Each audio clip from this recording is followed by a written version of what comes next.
We're very lucky to have here today Mr. Li Junfeng. For those of you who don't know the Chinese system, let me explain a moment the National Development and Reform Commission. It plays a central role in Chinese policy making. All of the decisions of the various government ministries end up going through it, sort of a little bit like the Office of Management and Budget in the sense that the OMB in the United States has sign-off on most decisions of most agencies. And then in addition, like the National Economic Council, the NDRC, this very small elite agency, plays a central role in making policy. Over the last several decades, Mr. Li Junfeng has played a particularly important role on renewable energy, so we're very lucky to have him here today to talk a little bit about Chinese policy making in this area. Why don't I start off with the incredible increase in solar panel installations in the first 9 months of this year. 42 gigawatts, it took the whole global market by surprise. It's equal to a large chunk of the entire electricity generation capacity of Britain. It came after you did not cut some of the subsidies for solar panels this year. Did it take you by surprise, and what, if anything, are the lessons, good and bad, about such a frenzy of solar panel installation in China? It's a little bit of a surprise. Since 3 years ago, we make the target. We want to have only 110 gigawatt by 2020, but we reached this one in the middle of this year already. It's a little bit of a surprise, but it's not a surprise due to the kind of air pollution control issues. As you know, China still the coal is the monopoly of the power generation. Beijing and Shanghai is polluted by the coal and other fossil fuels. So people try to make the air clean. They try to more clean energy, including wind and solar. But solar is easier since they're distributed. They can invest by very small companies and very large companies. They can both work together. And also the resources availability is much better than wind and others. So they installed very, very quickly. So surprised and not surprised. In terms of kind of subsidies, of course, it's a big problem, but it's not as big as people thought. Since the power generation, even like 100 gigawatt of solar, only about is the 100 kilowatt hours. They're still very small numbers compared with the total power generation in China. You see, currently the Chinese power generation is over USA already. It is 40% even more than the USA. So very big number of the power consumptions. If we collect the money for each of the kilowatt hours, it's like near 2 cents of Chinese yuan. I think it's still big money. I think we don't worry too much about that. So do you think the subsidies are likely to continue where they are, or do you think they're likely to come down after last year? For the subsidies, they are saying gradually to kind of move out, but they reduced first. You see, last year they already reduced the grid-connected solar PV and wind, but this year, next year, since 2018, the people try to reduce a little bit for the distributed. Current distributed is still very high. It's 40 MB cents per kilowatt hours for the national subsidies. Also, they have local subsidies, and they depend on what kind of region. So those ones should be gradually reduced. The national target is like that. By 2022, not later 2025, all the subsidies for PV will be moved out. Now, partly because the subsidies have already begun coming down, China has had massive exports of solar panels, and there's been a lot of concern about that in the United States, as well as about the imports of solar panels from often Chinese-owned factories in Southeast Asia. We see the Trump administration with its Section 201 case, with a deadline now in late January, talking about imposing steep tariffs on imports of solar panels from all over the world. Mm-hmm. What is the thinking right now in China? What is the reaction right now in Beijing towards this? So for the Beijing, the government is certainly they disagree with the Trump's administration. I think the argument like that is everybody need the kind of cheaper panels, not only in China but also the world.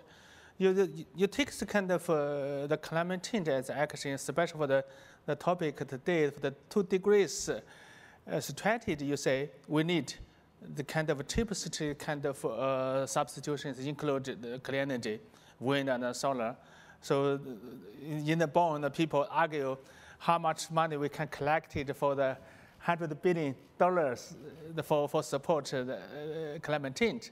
But now we refuse kind of cheaper kind of technology. Why?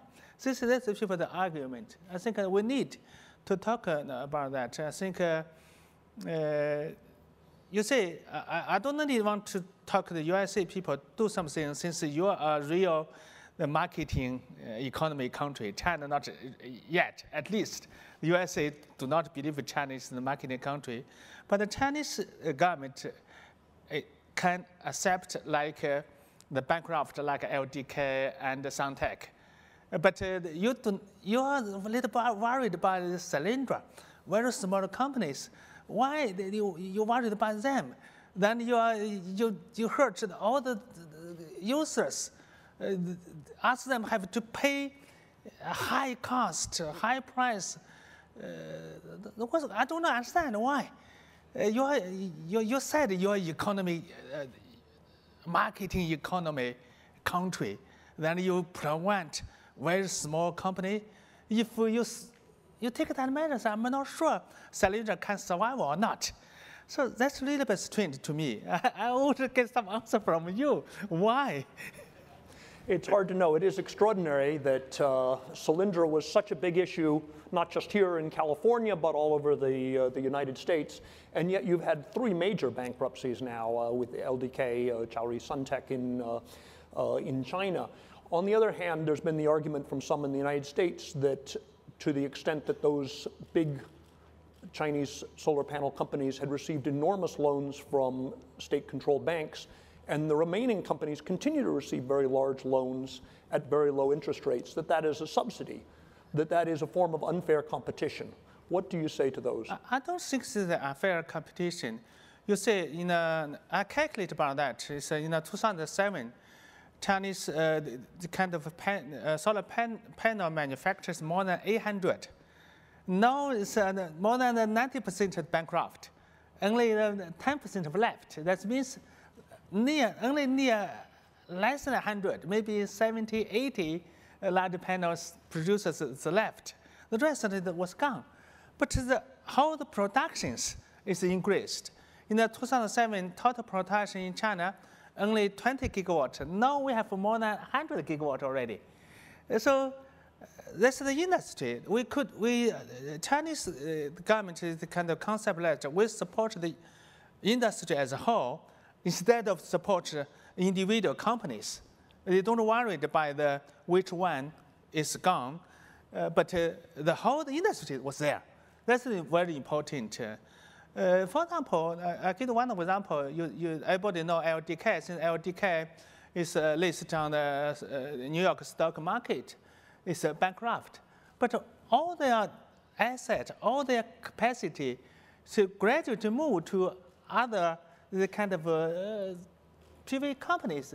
They called Yongxiang or other name. I don't know the English name in USA, but this company located in Sichuan. They become the one of the largest. Tongwei, do you mean? Tongwei bought Tongwei, yeah, Tongwei. Yes, Tongwei, yeah. Yeah, Tongwei is almost the biggest kind of, one of the biggest already. The annual the production of them is 6 gigawatt, but the LDK less than 2 gigawatt. So that's the things. So I don't worry for these kind of things. No, there has been an extraordinary recycling, as it were, of these factories. So the companies have gone bankrupt, but the very large capacity, very low cost solar panel factories in China continue producing under new owners almost immediately. Which is a contrast actually with many sectors in China, because bankruptcies, for example, in light industries like garment factories and so forth, they go bust in Guangdong all the time, and often they end up being paralyzed in disputes. How is it that you get this very efficient recycling of assets and solar panels into new companies when we don't see that so much in other sectors of China?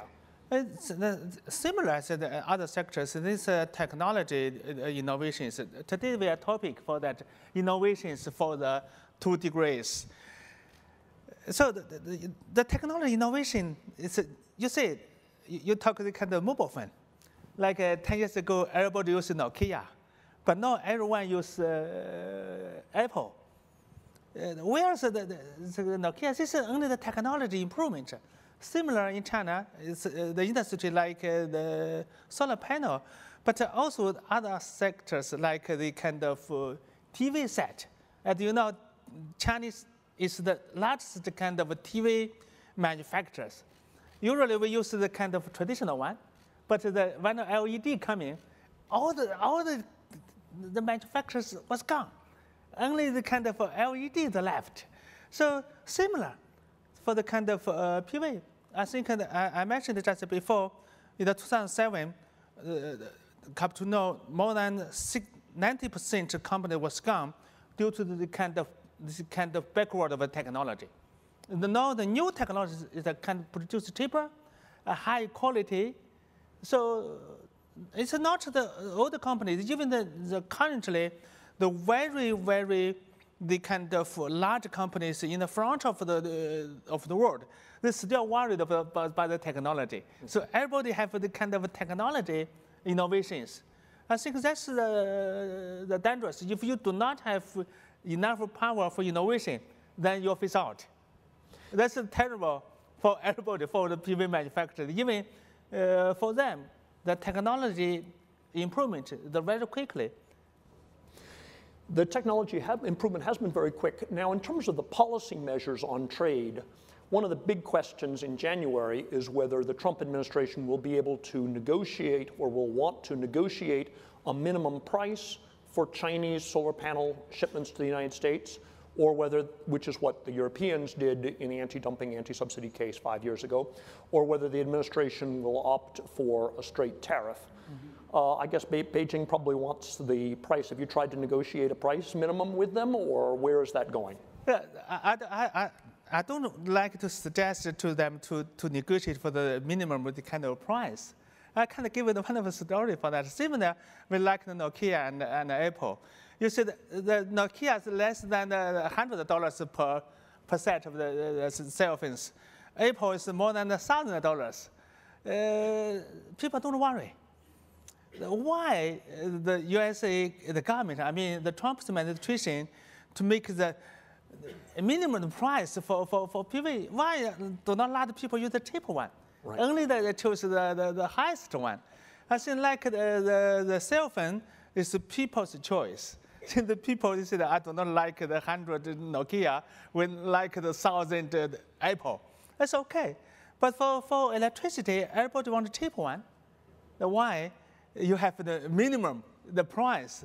Ask the people to have to buy the expensive one. This is a little bit kind of, I think, the confusion for people. I'm not an economist. I hope the economist people can explain such kind of phenomena. Okay. Yeah. But are banks still setting quotas for how much they lend to green energy? I'll never forget going to a solar panel company, a startup in Changsha 7 years ago. And the startup, middle of the city, got a lot of great land. And he told me that even though he'd just been a local professor, he had the chairman of one of the big 4 banks come to him, along with his entire entourage, and say, please let us lend you more money. Yeah, that's true. China has still some of the problems since the bank, especially the commercial bank, they get the instruction from the People's Bank. They allowed which one is the priorities, some ones not the less priorities. The cleanliness is always list on the kind of first priorities. However, as I said, that is the capacity increased too quickly. I think 2007 only had 20 gigawatts. Now we have more than 100 gigawatts. China almost make more than 80% of the kind of panels made in China worldwide. So that's needed some limitations. So all the PV manufacturers, it's a little bit difficult to get bank loan for enlarged scale. So now now there are limits. Yeah. So I think that need some that means all the manufacturers need to control themselves. If you go very fast, then the people get confusion. The similar for in the beginning you ask why this year, the first 9 months, they have 42 gigawatt. The original target only 10 gigawatt. So then the PV people asked the government, we need more subsidies. We have a lot of problem. Then the people said, you have 4 times higher as the original target. What kind of difficulty you have? So they get confusion. So I think every industry, they need to manage themselves, not too fast, not too slowly. Okay. China has 7 provincial carbon trading schemes. There was a lot of talk that China was about to introduce a national carbon market. It hasn't happened. Is it about to happen, or has this been delayed? It should be happened, but a little bit delayed, since there's a lot of, you say, China is a big country. 7 kind of demonstrations, okay, but in large to whole country, still politically a lot of barrier. For example, Shanghai and Shanghai, what do they make a balance for that? Shanghai may be like New York already, but Shanghai, I couldn't find any state in the USA like Shanghai, but if you like Shanghai like African countries, maybe similar. So that's how to take a balance. Since we ask the kind of CBDR in the worldwide, but inside China, how to do CBDR? That's the political arrangement, not technically. Right. It's a political arrangement, it's very difficult. So people very carefully for this one. They work out of the scenarios. Okay. They're a little bit delayed, but for sure, since the Chinese government already make the commitment, there will be set up national carbon trading market. Right. In 2007, but a little bit delay is not very delay. Okay, I'd like to throw it up for a question now that we've had that interesting mark that China is going to do a national carbon market. It's just been a little bit delayed. Why don't we, I think we have a microphone, yes, for the gentleman here, please. Michael Steep, Stanford Engineering Disruptive Technology Program. My question is this. France is preparing to expand solar road capability to 620 miles over the next 5 years. They already have working solar roads in Burgundy and some other areas of the world. I'm wondering what China's plans are. I know that there are a number of companies that are working on this, and wouldn't that dramatically reduce our dependency on the grid and at the same time reduce the cost of solar technology across the board? Mm-hmm. What's the cross-border?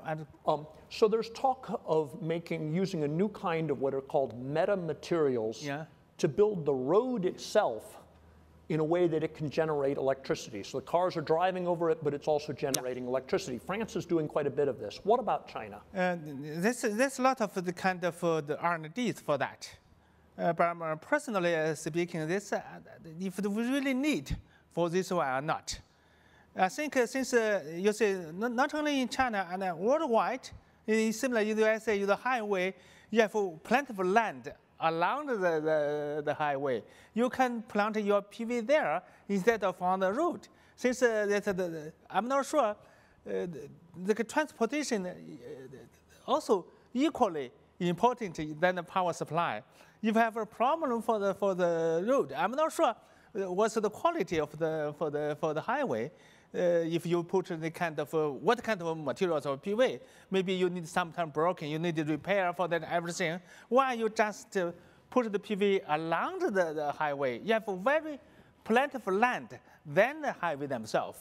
So people think it's a good idea, but practically, I'm not sure. So China is very conscientious for that, to put the PV on the road, no matter what kind of materials. Okay. One last quick question, actually, from me, and we do need to wrap up here, but while you've had a lot of success in rapid expansion of solar, what's going on with wind? You only had 9 gigawatts of wind in the first 9 months of this year, whereas you're going to probably, where you have to raise your target for the 5-year plan on solar. For wind, it's looking very hard for you to raise your 5-year plan target. I think the wind is no problem to reach the 35-year target. That means by 2020, it's about 200 gigawatts, no problem. If they reach the target I mentioned, the 250 gigawatts is. Or even some people were saying 350. Is that no longer something under discussion? No. The government official number is only 200 gigawatts. That's correct, yes. Yeah. My suggestion is that 250. I think that we can between the 200 and 250. The major reason that is the land availability in the distributed area. Also, the shortage is the kind of transmission lines from the kind of very north to south. So not like the solar. Solar you can play everywhere, but wind you couldn't. And also there was a technical problem. For example, the neighborhood do not like the wind near to them since the noise issues. But solar is okay. You can play the panel on your roof, the top of your roof. But you do not like the turbine in your yard. So that's the problem. I think that technically, I hope solve the problem quickly. Even in China, there sometimes are not in my backyard issues. Thank you very much, Li Junfeng. We always learn a lot. Yeah. Thank you.